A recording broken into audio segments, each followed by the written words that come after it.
The SEAL team was trapped in a minefield. Then she took the first step. The alien plasma round screamed overhead as Lieutenant Sarah Chen pressed her face against the cold metal of the crashed shuttle. Her team of 6 Navy SEALs had been running for 3 hours through the hostile terrain of Kepler 442b, and now they were trapped. "Status report," she whispered into her comm unit, watching the purple sky flicker with enemy fire. "We're surrounded." "LT," came the voice of Petty Officer Martinez. "Hostile forces on 3 sides and—" He paused, his voice dropping to barely audible. "Ma'am, we got a problem. The ground ahead is littered with Zephyrian proximity mines. Motion sensors, pressure plates, the works." Sarah's heart sank. The Zephyrians were known throughout the galaxy for their brutal efficiency in warfare. When humanity had first encountered them 6 months ago, the alien species had seemed almost friendly. That changed when they discovered Earth's location and decided humans were too dangerous to exist. The minefield stretched for at least 200 meters ahead of them, blocking their path to the extraction point. Behind them, the sound of Zephyrian hover tanks grew louder. The aliens had tracked them through the dense forest of crystal trees, their blue-skinned forms moving with deadly precision. "How many mines are we looking at?" Sarah asked, pulling out her scanner. Sergeant Williams crawled up beside her, his weathered face grim. "Sensors show at least 40 active devices. These aren't standard ordnance, LT. These things are designed to take out heavy armor. One wrong step and there won't be enough left of us to fill a coffee cup." The team had been sent to rescue Dr. Elizabeth Kane, a xenobiologist who had been studying the planet's unique ecosystem when the Zephyrians attacked.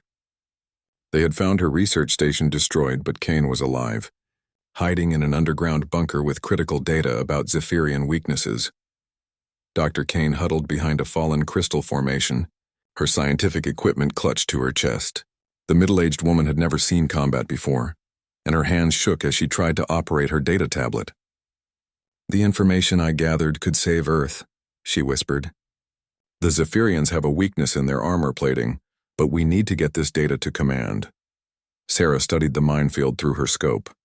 The mines were barely visible, metallic discs about the size of dinner plates buried just beneath the planet's purple sand. Each one was connected to a network that would trigger multiple explosions if disturbed. "Ma'am, we could try going around," suggested Corporal Johnson, the team's demolitions expert. "Might add 6 hours to our journey, but—" "We don't have 6 hours," Sarah cut him off. The sound of alien voices was getting closer, their chittering language sending chills down everyone's spine. "Command expects extraction in 90 minutes. If we're not at that landing zone, they'll assume we're dead and leave without us." The Zephyrians had proven themselves to be ruthless enemies. They stood 7 feet tall with blue-gray skin that could change color to match their surroundings. Their weapons fired superheated plasma that could melt through human body armor like butter. Worse, they seemed to enjoy hunting humans, treating it like a sport. Dr. Kane looked up from her tablet, her eyes wide with fear.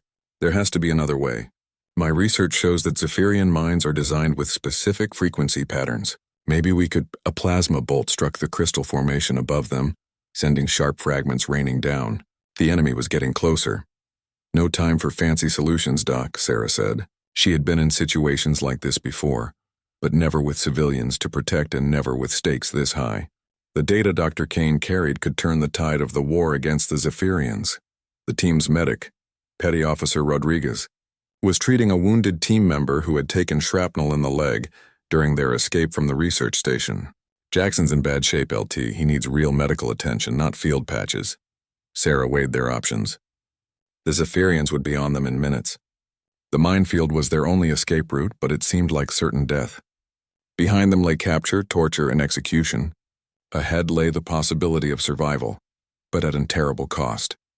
She remembered her training at the Naval Special Warfare Command. Her instructors had always said that the difference between Navy SEALs and regular soldiers wasn't just skill or equipment. It was the willingness to do what others couldn't, to take risks that seemed impossible. "Listen up," she said, gathering her team around her. "We're going through that minefield. I know how it sounds, but it's our only chance. The Zephyrians expect us to surrender or try to fight our way out. They won't expect us to walk into certain death." Williams shook his head. "LT, with respect, that's suicide. One wrong step and we're all dead." "Maybe," Sarah admitted. "But if we stay here, we're definitely dead. And if we die here, Dr. Kane's research dies with us. Earth loses its best chance at stopping the Zephyrian invasion. She could see the doubt in her team's eyes, but also the trust they had in her leadership. These men and women had followed her through impossible missions before. They knew she wouldn't ask them to do something unless it was absolutely necessary. Dr. Kane spoke up, her voice steadier now. "Lieutenant, I've been studying these mines. They're sophisticated, but they follow patterns. If we can identify the safe paths, we might be able to navigate through them." "How long would that take?" Sarah asked. "Too long," Kane admitted. "Hours, maybe days, to map the safe routes properly." The sound of Zephyrian voices was now close enough that they could make out individual words in the alien language. Sarah knew they had maybe 5 minutes before the enemy found their position. She looked at the minefield again, then at her team, then at Dr. Kane with her precious data. The weight of humanity's future seemed to rest on her shoulders. Everything she had trained for, all the impossible missions she had completed, had led to this moment. "There's something else," Sarah said quietly, "something they don't teach you in any manual or training course." She took a deep breath, knowing that what she was about to propose would seem insane to anyone watching. Sometimes the only way out is through. The SEAL team was trapped in a minefield. Then she took the first step. Story part. 2 Sarah Chen stood at the edge of the minefield, her heart pounding as she studied the deadly landscape before them. The purple sand looked innocent enough, but she knew that beneath its surface lay enough explosive power to vaporize their entire team. "LT, you can't be serious about walking through there," Martinez whispered, his voice tight with concern. The young sailor had been with her team for 2 years, and she had never led them into a situation this desperate. Behind them, the Zephyrian hunting party was closing in. Their alien voices carried through the crystal forest, and Sarah could see the blue glow of their plasma weapons reflecting off the crystalline tree trunks. The enemy was methodical, searching every hiding spot with the patience of natural predators. Dr. Kane clutched her data tablet tighter. "Lieutenant, I need to tell you something about my research. The Zephyrians aren't just random invaders. They're fleeing something worse, something that destroyed their original homeworld. Earth isn't their target, it's their refuge." This information hit Sarah like a physical blow. If the Zephyrians were refugees, it changed everything about the war. But right now, regardless of their motivations, they were still trying to kill her team and claim Earth for themselves. "Doc, that's important intel.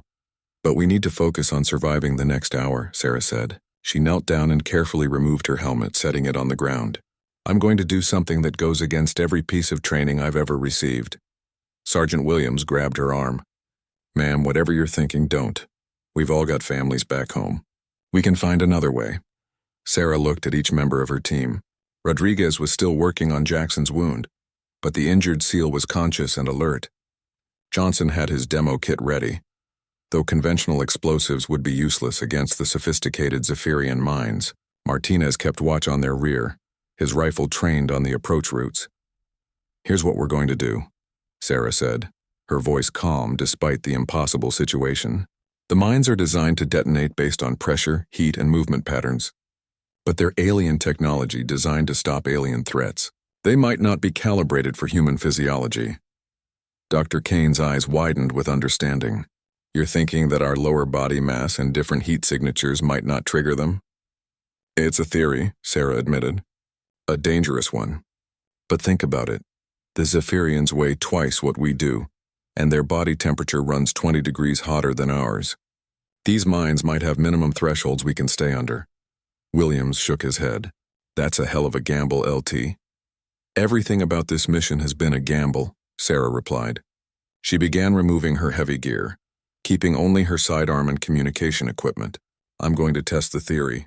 If I can make it 20 meters without triggering anything, the rest of you follow my exact path." The plan was insane. But Sarah had learned during her years as a SEAL that sometimes insane plans worked precisely because the enemy never expected them. The Zephyrians were logical, methodical hunters. They would assume humans would try to find a way around the minefield, not through it. "Ma'am, let me go first," Martinez volunteered. "I'm the lightest member of the team." "Negative," Sarah said firmly. "I'm the team leader. If anyone's going to test this theory, it's me." She looked at Dr. Kane. "Doc, I need you to monitor those mine sensors with your equipment. If you see any activation signatures, warn me immediately." Dr. Kane nodded, her scientific training overriding her fear. I can track the electromagnetic emissions from here. The mines communicate with each other through a network protocol. If one starts to arm, the others will show increased activity. Sarah took off her boots and socks, feeling the cool sand between her toes. Every SEAL was trained to use all their senses in hostile environments. And right now she needed to feel every grain of sand, every slight change in ground density that might indicate a mine. Visual confirmation on hostiles, Martinez reported quietly. 3 Zephyrians moving through the Crystal Grove about 200 meters out. They're tracking us. Time was running out. Sarah looked at the minefield one more time, trying to see patterns in the placement of the buried devices. The mines weren't randomly scattered. There was a logic to their positioning, creating kill zones that would maximize damage to large groups. Remember, she told her team, if this goes wrong, you have orders to complete the mission. Get Dr. Kane to the extraction point with her data. Don't stop to recover my body. The information she carries is more important than any of our lives. Rodriguez looked up from treating Jackson. We don't leave people behind, ma'am. That's not how we operate. Today it is, Sarah said. That's an order. She stepped to the very edge of the minefield, her bare feet sensing the change in sand composition. The purple grains were finer here, almost crystalline in structure. Her scanner showed multiple metallic objects buried at various depths, connected by a network of fiber optic cables. Dr. Kane was monitoring her tablet intently. I'm reading normal baseline emissions from the mine network.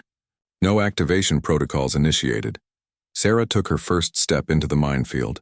The sand felt different under her feet, warmer, as if the mines generated their own heat.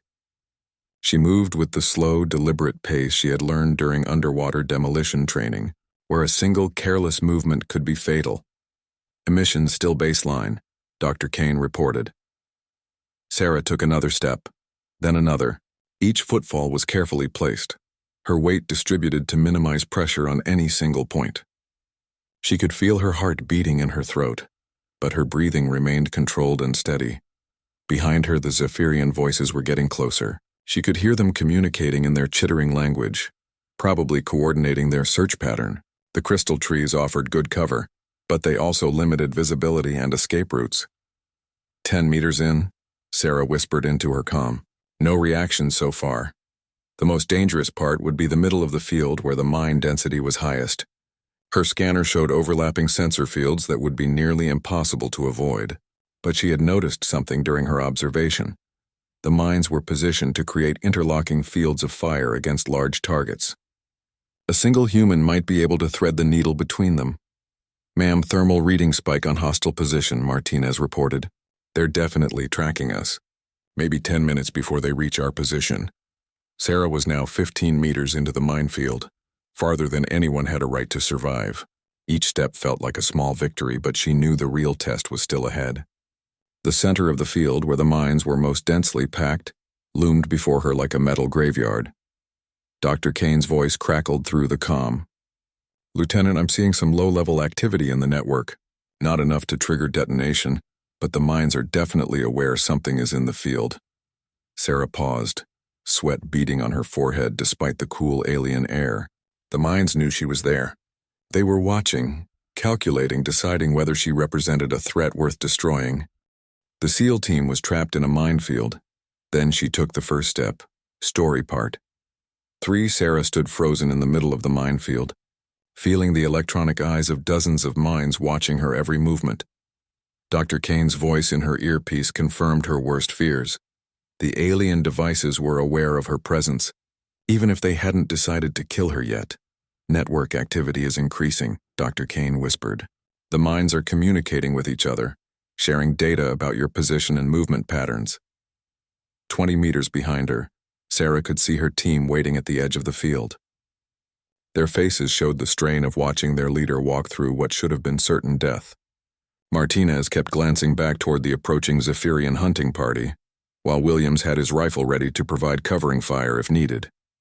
How close are the hostiles? Sarah asked, taking another careful step forward. 8 minutes, maybe less, Martinez replied. They're moving faster now. I think they picked up our trail. Sarah was now in the densest part of the minefield. Her scanner showed mines buried less than 2 meters apart in every direction. One wrong step would trigger a chain reaction that would eliminate not just her, but probably her entire team as well. The key was understanding how the mines thought. Every weapons system was designed with specific threats in mind, and the Zephyrians had built these devices to stop their own military forces. Zephyrian soldiers moved in formation, wearing heavy armor that generated significant heat signatures. A lone, unarmored human moving at a careful pace might not register as a legitimate target. "Dr. Kane," Sarah whispered, "what can you tell me about Zephyrian military doctrine? How do their soldiers typically move through hostile territory?" "They advance in groups of 5 to 7, Kane replied, consulting her research data. "Heavy armor, coordinated movement patterns, always maintaining formation integrity. Their battle doctrine emphasizes overwhelming firepower rather than stealth." This confirmed Sarah's theory. The mines were designed to detect and destroy groups of heavily armored soldiers, not individual infiltrators. She was exploiting a gap in their programming that the Zephyrians had never considered. "LT, we've got company." Martinez's voice was urgent now. "Visual contact with hostiles. 3 Zephyrians. Approximately 400 meters and closing." Sarah could see the far edge of the minefield now, about 30 meters away. Safety seemed impossibly close, yet impossibly far. Each step required absolute concentration, perfect balance, and a level of trust in her theory that bordered on madness. The sand beneath her feet began to vibrate slightly. At first she thought it might be the mines powering up, but then she realized it was something else: the heavy footsteps of the approaching Zephyrian patrol. The alien soldiers were much larger than humans, and their weight transmitted through the ground even at this distance. "Doc, are you reading any changes in the mine network?" "Yes." Dr. Kane's voice was tight with concentration. "The vibrations from the Zephyrian patrol are causing the mines to increase their sensor sensitivity. They're preparing for potential targets." This was the worst possible development. If the mines were powering up their detection systems, they might recalibrate to detect smaller threats. Sarah's advantage was disappearing with every step the alien patrol took. "How much time before they reach the minefield perimeter?" she asked. 6 minutes, Martinez reported. "Maybe 5. Sarah made a decision that went against every instinct she had developed during her military career. Instead of moving more carefully, she began to move faster. If the mines were about to become more sensitive, her only chance was to clear the field before that happened. "LT, what are you doing?" Williams called out, seeing her change in pace. "The mines are about to recalibrate," Sarah explained, stepping more quickly but still maintaining her careful placement. "I need to get through before they adjust their detection protocols." Each step now was a calculated risk. Move too slowly, and the approaching Zephyrians would trigger a sensor upgrade that would detect her. Move too quickly, and she might trigger the mines herself. She was threading a needle in 4 dimensions, balancing time, weight, heat signature, and movement patterns. "Network activity spiking," Dr. Kane reported. "The mines are definitely responding to the approaching patrol. 20 meters to go." Sarah could see individual grains of sand on the far side of the field. Could smell the different vegetation that grew beyond the killing zone. Her team was counting on her to prove this impossible path was real. Behind her, the sound of Zephyrian voices was now clearly audible. The alien soldiers were communicating in their chittering language, probably coordinating their search pattern. They sounded confident, like predators who had cornered their prey. 15 meters, Sarah whispered to herself as much as to her team. Her legs were shaking from the strain of maintaining perfect balance and control, but she couldn't afford to show weakness now. Suddenly, Dr. Kane's voice crackled with urgency. "Lieutenant, massive spike in network activity. The mines are entering active targeting mode." Sarah felt the change immediately. The sand beneath her feet grew warm as the mines powered up their full sensor arrays. She could hear a low humming sound as the detection grid came online. In seconds, every mine in the field would be operating at maximum sensitivity. "Move now," she called to her team. "Follow my exact path, but move fast. The window is closing." Without waiting to see if they were following, Sarah broke into a controlled run. She stayed in the footsteps she had already tested, but moved as quickly as she dared. Each step was a gamble now, but staying still was certain death. Behind her, she heard the sound of her team entering the minefield. Williams was first, following her path exactly. Then Rodriguez, supporting the wounded Jackson. Dr. Kane was third, clutching her precious data tablet. Johnson and Martinez brought up the rear, keeping watch on the approaching enemy. "Network fully active," Dr. Kane reported while running. The mines are now operating at full detection capacity. Sarah was 10 meters from safety when the first mine armed itself. She heard the distinctive whine of a charging capacitor, saw a red light blink on beneath the sand just 2 meters to her left. The device had detected something, maybe her heat signature, maybe her movement pattern, and was preparing to fire. "Armed mine on my left," she called out.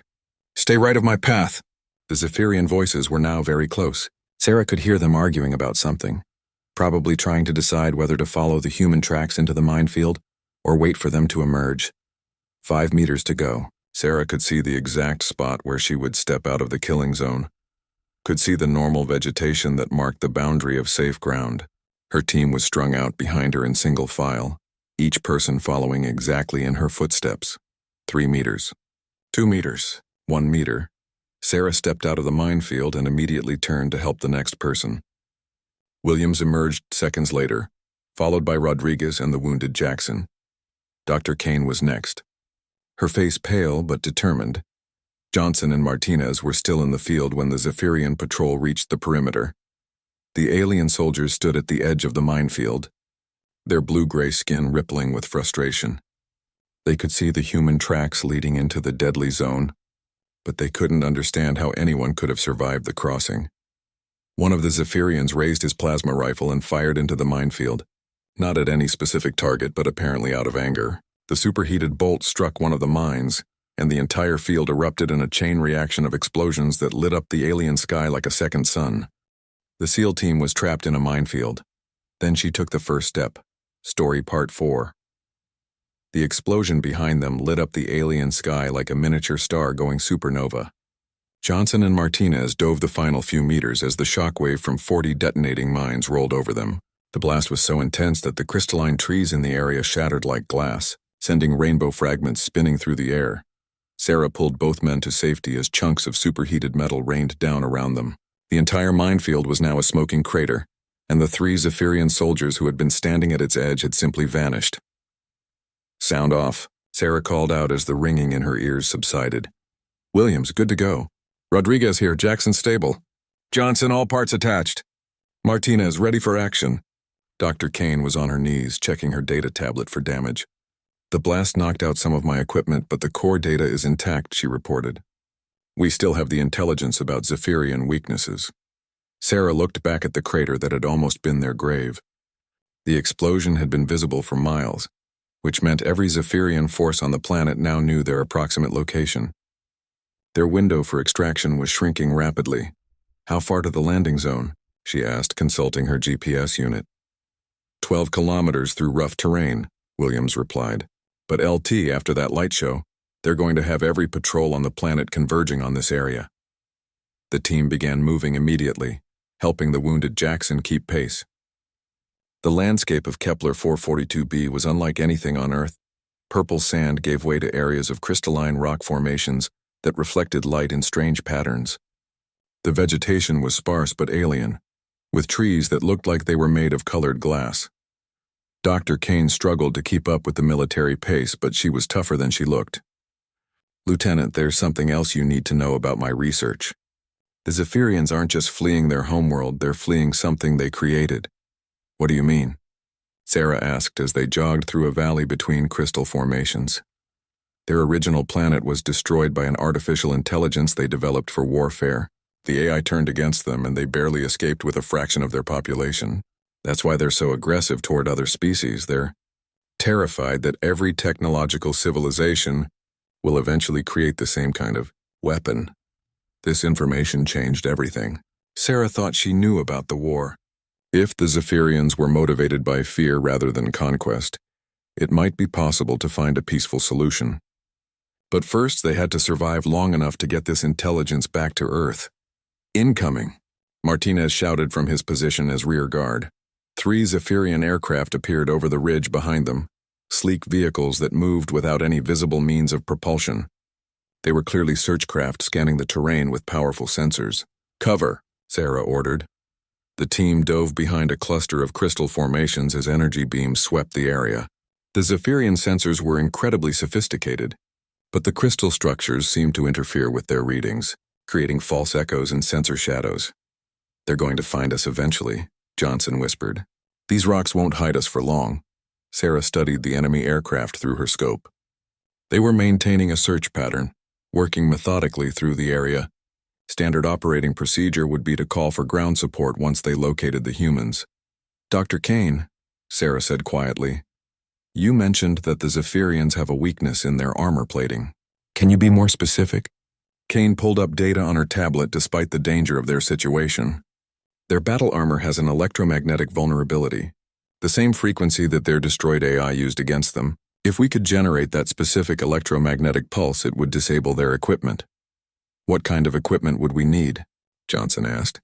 As the team's demolitions expert, he was always interested in new ways to neutralize enemy advantages. That's the problem, Kane admitted. The equipment required is massive, the size of a small building, not something we could carry or build in the field. The search aircraft were moving closer, their sensors probing every hiding spot systematically. Sarah realized they had maybe 5 minutes before discovery was inevitable. Wait, Johnson said, a strange look crossing his face. Doc, what if we didn't need to build the equipment? What if we could repurpose something that already exists? What are you thinking? Sarah asked. Johnson pointed to a massive crystal formation about 1 kilometer away. It rose from the landscape like a natural skyscraper, its faceted surface catching and reflecting light in complex patterns. Those crystals aren't just decorative. They're piezoelectric. They generate electrical current when subjected to pressure or impact.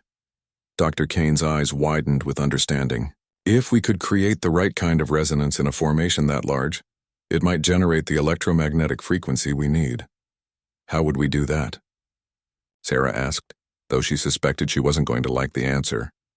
We'd need to detonate explosives at specific points along the crystal structure, Johnson explained. The shock waves would create a resonance pattern that could generate the electromagnetic pulse. The plan was incredibly dangerous and had almost no chance of success, but it was the only option they had. The Zephyrian searchcraft were now close enough that Sarah could see the alien pilots in their cockpits. Movement to the north, Martinez reported. Ground forces approaching, probably 2 full squads. They were running out of time and options. Sarah made another command decision that went against everything in the tactical manual. We're going to try Johnson's plan, she announced. It's crazy enough that it might actually work. Ma'am, even if we could generate this electromagnetic pulse, we'd have to be close enough to the crystal formation to place the charges, Williams pointed out. That means crossing open ground under enemy fire. Then we'd better move fast, Sarah replied.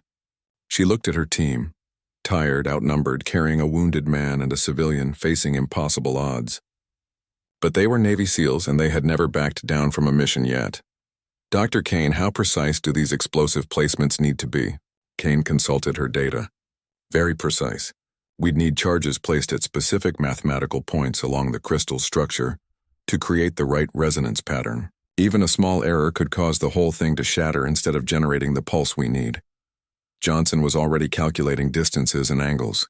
I can do it, but I'll need covering fire in about 10 minutes to place all the charges. You'll have it, Sarah promised. She studied the terrain between their position and the crystal formation. It was mostly open ground with limited cover, a killing field if the Zephyrians spotted them. The search aircraft were now directly overhead, their sensors sweeping back and forth. Sarah could hear the high-pitched whine of their scanning equipment, could feel the electromagnetic radiation washing over their hiding spot. Suddenly, one of the aircraft stopped moving and hovered directly above them. A brilliant spotlight beam pierced through the crystal formation, illuminating their position like daylight. We're blown, Martinez shouted. The game of hide-and-seek was over. Now it was time to run. The SEAL team was trapped in a minefield. Then she took the first step. Story, Part 5. The Zephyrian spotlight turned their crystal hiding place into a beacon visible for miles. Sarah could hear the alien aircraft powering up their weapons systems, preparing to eliminate the human intruders. Move, move, move, she shouted. The team burst from cover just as plasma bolts began raining down around them. The superheated energy beams turned sand into glass and crystal into slag, creating a deadly light show as the humans ran for their lives. Williams and Rodriguez carried the wounded Jackson between them, while Dr. Kane clutched her data tablet and tried to keep up with the military pace. Johnson had his demolition kit slung over his shoulder, already calculating the precise angles he would need to place charges on the massive crystal formation ahead. "Two aircraft breaking off to flank us," Martinez called out as he provided covering fire with his rifle. The human weapons were largely ineffective against Zephyrian technology, but they might buy precious seconds. Sarah led the team in a zigzag pattern across the open ground, using every piece of cover available. The purple sand exploded around them as enemy fire sought to find its mark. The crystal formation loomed ahead like a mountain of colored glass, its faceted surface reflecting the plasma fire in dazzling patterns. "How are we going to get Johnson close enough to place those charges?" Williams shouted over the sound of weapons fire. Sarah was already working on that problem. The crystal formation was surrounded by open ground for at least 200 meters in every direction. Johnson would be completely exposed while placing the explosives, and the Zephyrian aircraft could pick him off easily. "We need a distraction," she decided, something big enough to draw their attention away from the crystal. Dr. Kane stumbled and nearly fell, but Martinez caught her arm and helped her keep moving. "Lieutenant," she gasped, "there's something else about the crystal formations. They're not natural, they're artificial. The original inhabitants of this planet created them as some kind of communication network."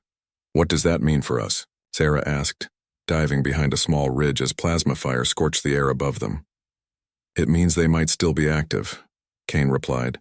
"If we could access their network, we might be able to send a message." "Message to who?" "The planet's been dead for thousands of years. Maybe not as dead as we thought," Kane said, showing Sarah a reading on her tablet. "I'm detecting very faint energy signatures from some of the formations. Something is still alive down there." The Zephyrian ground forces were now visible on the horizon, 2 full squads of armored soldiers moving with mechanical precision. Their blue-gray skin had shifted to match the planet's terrain, making them difficult to spot except for the weapons they carried.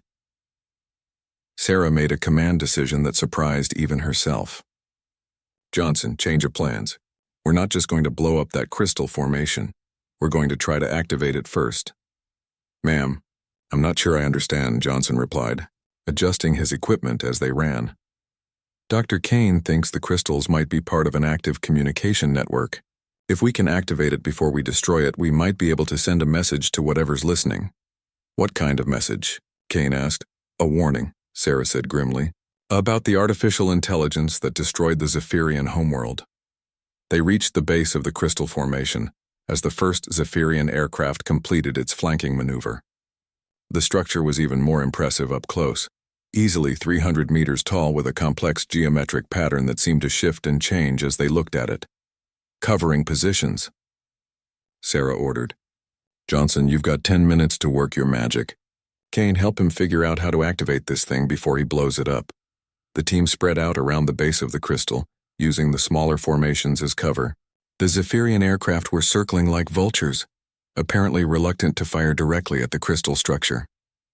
That gave Sarah an idea. "They're afraid to damage the crystal," she realized. "They know something we don't." Dr. Kane was running her hands along the base of the formation, her scientific equipment detecting energy patterns beneath the surface. "There are conduits running through the entire structure," she reported. "Some kind of fiber optic network, but using crystalline matrices instead of glass fibers." Johnson was already placing his first charge when Kane grabbed his arm.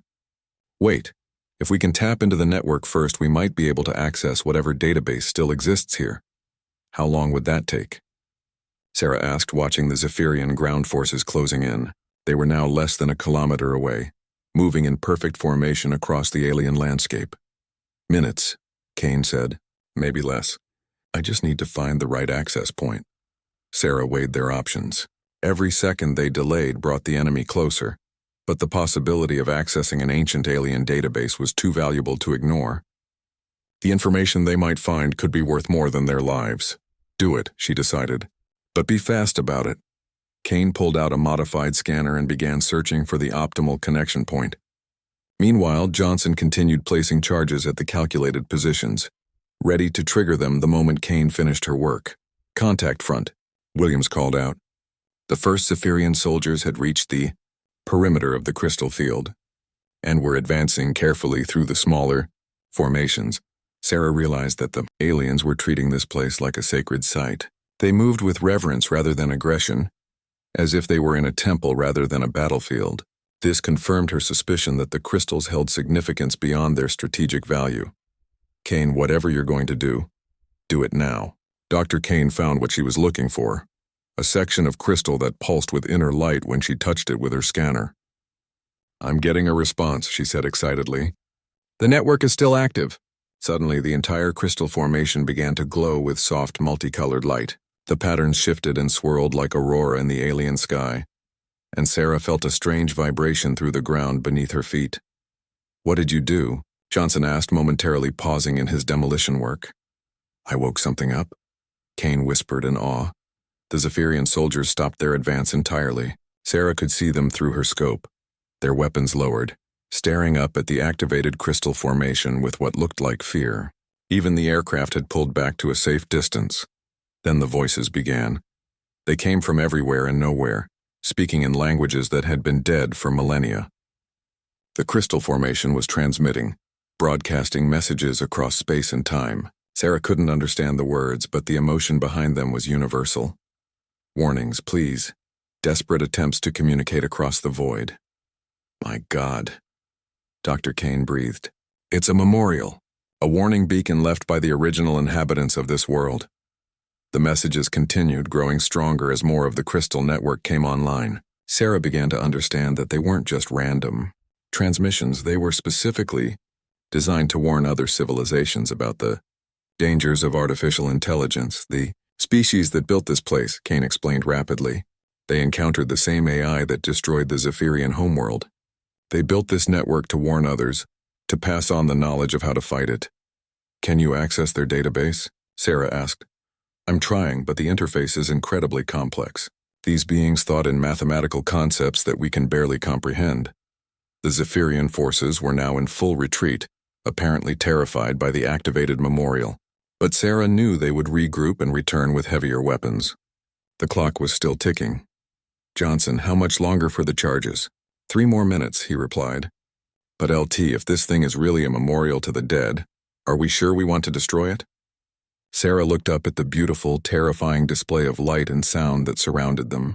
The crystal formation was magnificent, a work of art and science that had survived for thousands of years. Destroying it felt like burning down a library, but Dr. Kane's voice cut through her hesitation. I've got it. I'm accessing their central database. Lieutenant, the information here, it's incredible. Complete technical specifications for defeating the AI, detailed analysis of its weaknesses, and... She paused, her face going pale. Oh no. What is it? Sarah demanded. The AI isn't just on the Zephyrian homeworld, Kane said, her voice barely above a whisper. It's spread to other systems. It's coming here, to Earth. The weight of this revelation hit Sarah like a physical blow. Everything they thought they knew about the war was wrong. The Zephyrians weren't the real enemy. They were fleeing from something far worse, something that was already on its way to humanity's doorstep. How long do we have? She asked. Kane was frantically downloading data from the alien database. According to these projections, the AI will reach Earth's solar system in approximately 18 months. 18 months to prepare for a threat that had already destroyed multiple civilizations. Sarah realized that getting this information back to Earth wasn't just important. It was the only thing standing between humanity and extinction. Download everything you can, she ordered. Johnson finished placing those charges. We're going to send the biggest signal in galactic history. The SEAL team was trapped in a minefield. Then she took the first step. Story part 6. Dr. Kane's fingers flew across her equipment as she downloaded terabytes of data from the ancient alien database. The crystal formation pulsed with increasing intensity, its light show growing brighter and more complex as deeper layers of the network came online. The database is enormous, Kane reported. Technical specifications, battle strategies, detailed analysis of the AI's behavioral patterns, everything we need to fight this thing. Johnson had finished placing his charges at the calculated points around the crystal structure. Ready to blow, LT, but we need to clear the blast radius first. Sarah looked around at her team. Williams and Rodriguez were still supporting the wounded Jackson, who was growing weaker despite their field medical treatment.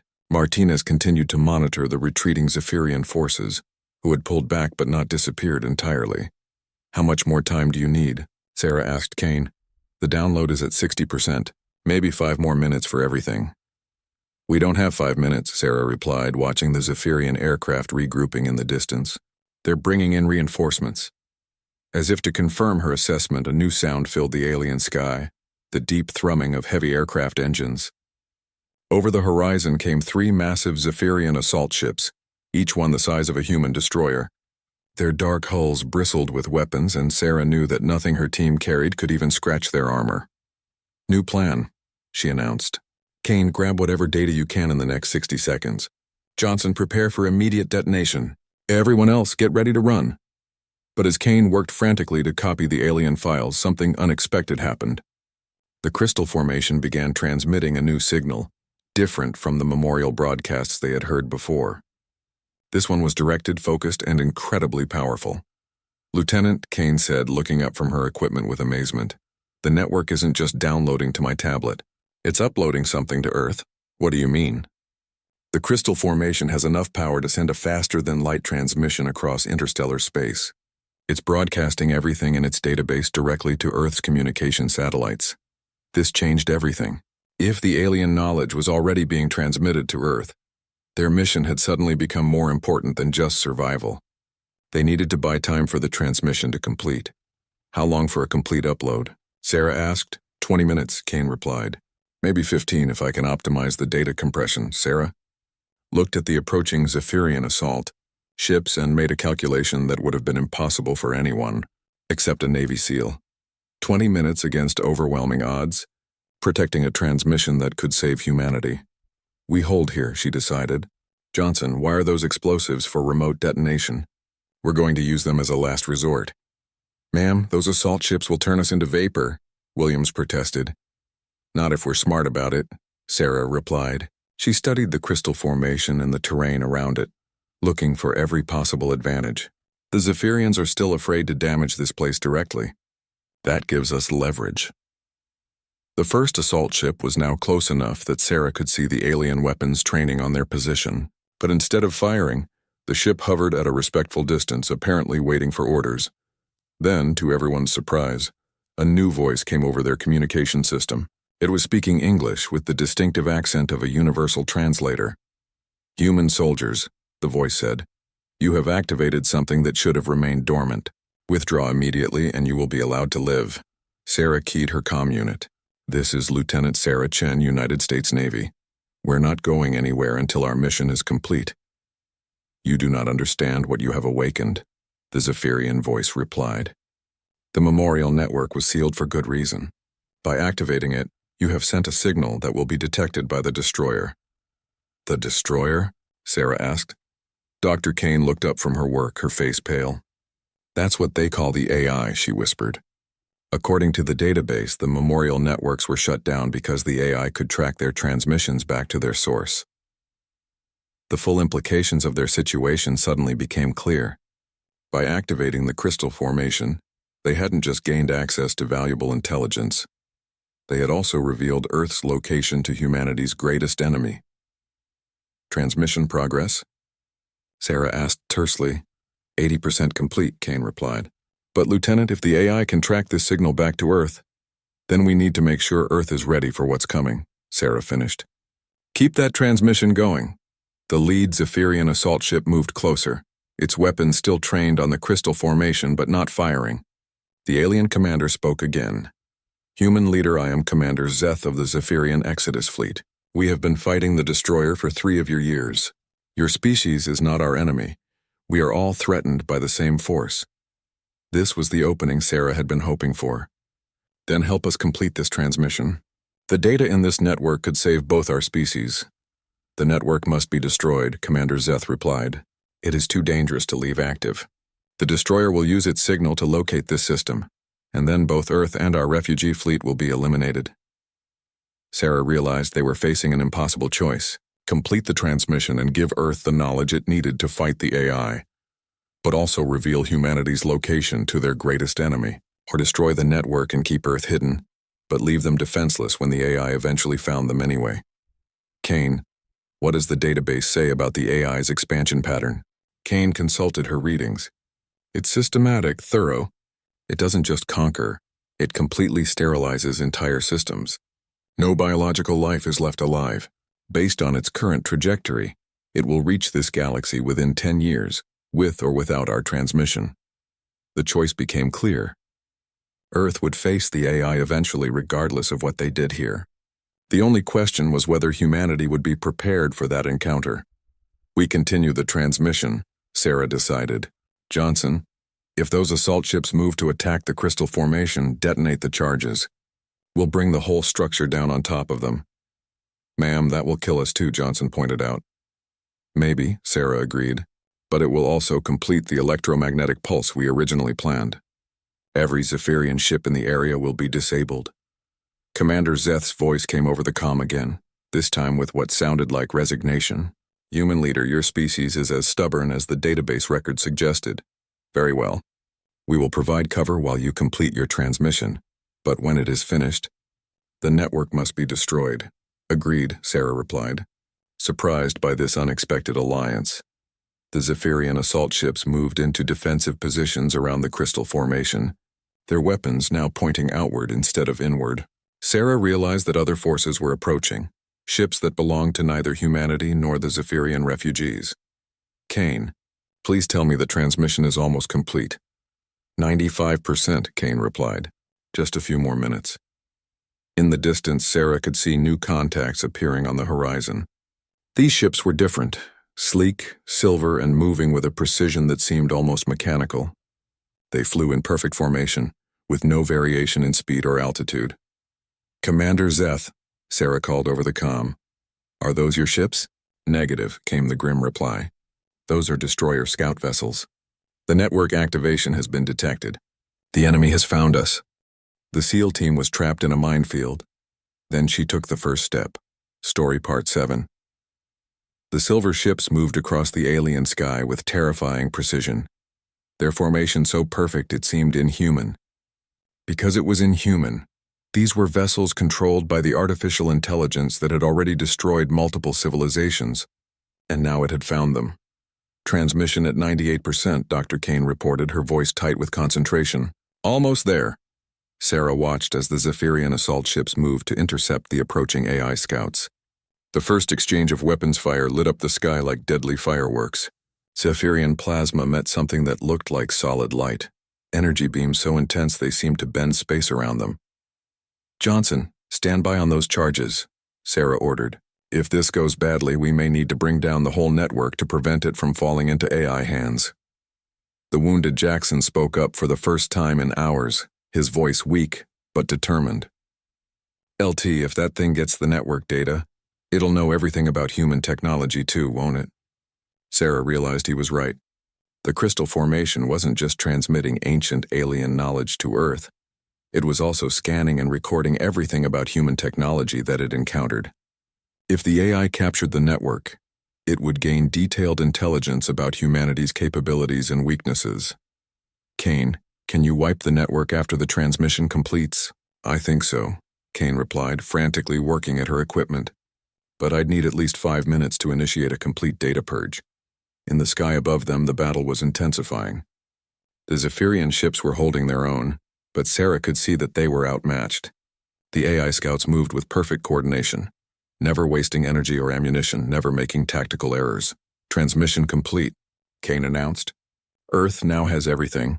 Complete technical specifications for fighting the AI, detailed analysis of its weaknesses, strategic recommendations from 12 different civilizations that encountered it. Start the data purge, Sarah ordered. Johnson, prepare for... Her words were cut off as one of the AI scouts broke through the Zephyrian defense line and dove toward the crystal formation. The silver ship moved faster than anything Sarah had ever seen, its weapons charging with energy that made the air itself glow. Incoming, Martinez shouted. The AI scout fired a beam of concentrated energy directly at the crystal network's central hub. But instead of destroying the formation, something unexpected happened. The crystals absorbed the energy and redirected it, turning the AI's own weapon against it. The scout ship was caught in a feedback loop of its own making and exploded in a brilliant flash of light.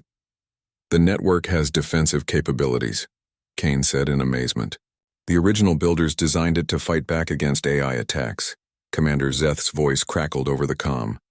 Human team, the Memorial Network is now in active defense mode. It will protect itself, but this will also make it a priority target for the destroyer.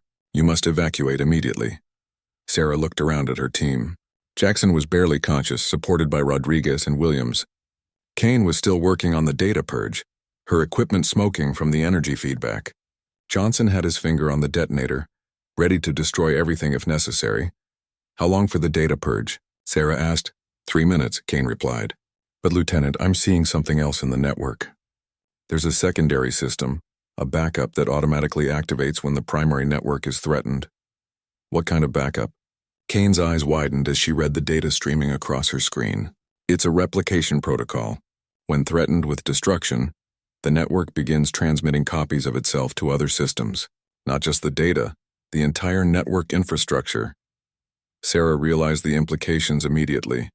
If they destroyed this crystal formation, it would trigger the creation of memorial networks throughout the galaxy. Each one would be a beacon broadcasting humanity's location to any intelligence capable of detecting it. We can't destroy it, she concluded. The cure would be worse than the disease. Then what do we do? Williams asked. We can't just leave it here for the AI to capture. Sarah made her final command decision of the mission, one that would echo through human history for generations to come. Instead of destruction or retreat, she chose something that no tactical manual had ever recommended: surrender to a greater purpose. We stay, she announced. We defend this network with everything we have. Not because it's the smart choice, but because it's the right choice. Ma'am, that's suicide, Martinez protested. Maybe, Sarah agreed, but sometimes the mission is bigger than the people carrying it out. This network represents the accumulated knowledge of civilizations that fought and died fighting the AI. If we let it fall, their sacrifice means nothing. Dr. Kane looked up from her equipment. Data purge complete. The network no longer contains any information that could compromise Earth or the Zephyrian fleet. It's back to its original purpose, a memorial and a warning. Above them, the battle reached a crescendo as more AI ships arrived. But something had changed in the Zephyrian response. Instead of falling back, they were fighting with renewed determination. Commander Zeth's voice came over the comm, filled with something Sarah had never heard from a Zephyrian before. Hope, human team, your species has done something unprecedented. By choosing to defend the memorial rather than destroy it, you have shown the galaxy that some things are worth preserving, even at the cost of our own lives. The Zephyrian Exodus fleet stands with you. Sarah felt a strange sense of peace settle over her as she watched the combined human-Zephyrian defense of the ancient memorial. This wasn't how she had planned to end her career, but it felt right. They had started this mission to rescue one scientist and her data. They were ending it by protecting the memory of entire civilizations. Johnson, cancel the demolition charges, she ordered. We're not destroying anything today. The crystal formation pulsed with renewed energy as if responding to their decision. The memorial broadcast grew stronger, sending messages of warning and hope across the galaxy. And somewhere in the vast darkness of space, those signals would reach other civilizations facing the same threat, giving them the knowledge they needed to survive. Sarah looked at her team, tired, wounded, but unbroken. They had walked through a minefield that should have killed them all. They had allied with former enemies. They had faced an artificial intelligence that had destroyed worlds. And they had chosen to stand and fight for something greater than themselves. Ma'am, Martinez called out, pointing to the horizon. New contacts incoming. But these aren't AI ships. Sarah raised her scope and saw them. Dozens of ships from species she had never seen before. The Memorial Network's reactivation had sent a signal across the galaxy, and civilizations that had thought themselves alone in the fight against the AI were answering the call. The real war was just beginning. But for the first time since humanity had encountered the Zephyrians, Sarah felt like they might actually have a chance. Not because they were the strongest or the smartest, but because they had proven something that the artificial intelligence could never understand, that sometimes the greatest victory comes from refusing to give up, even when victory seems impossible. As the combined fleet of organic species moved to defend the Memorial Network, Sarah smiled. They had taken the first step into a minefield and somehow found their way to the other side. Now it was time to take the first step into something even more dangerous, a galaxy-wide war for the future of all biological life. but that would be tomorrow's mission. Today, they had done something that would be remembered long after their names were forgotten. They had chosen hope over fear, unity over division, and sacrifice over safety. And in doing so, they had given the galaxy something it had lost long ago, a reason to believe that the artificial intelligence could be defeated. The memorial network pulsed with the light of 1,000 civilizations, broadcasting its message of warning and hope to every corner of the galaxy. And at its base, a small team of human Navy SEALs stood guard, proving that sometimes the smallest actions can change the course of galactic history.